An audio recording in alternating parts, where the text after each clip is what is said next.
बिस्मिल्लाहिर्रहमानिर्रहीम। जान पाकिस्तान टीवी के सामईन व नाज़रीन अस्सलामु अलैकुम।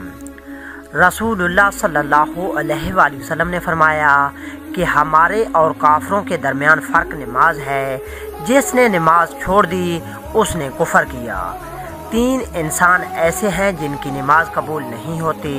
नंबर 1, ऐसा ग़ुलाम जो मालिक की इजाज़त के बग़ैर भाग जाए, जब तक पलट के वापस नहीं आता, इसकी नमाज कबूल नहीं होती। नंबर 2, ऐसी औरत जो अपने खामन को नाराज़ कर लेती है, जब तक इसको राज़ी नहीं कर लेती तो इसकी भी नमाज कबूल नहीं होती।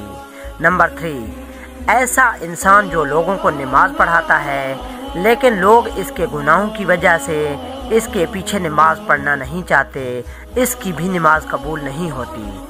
दोस्तों, उम्मीद करता हूं कि आपको वीडियो अच्छी लगी होगी। अगर अच्छी लगी है तो प्लीज़ इसे लाइक और शेयर करें और मज़ीद इस तरह की वीडियोस को देखने के लिए जान पाकिस्तान टीवी को देखते रहें। जल्द मिलते हैं नई वीडियो के साथ, तब तक के लिए अल्लाह हाफिज़।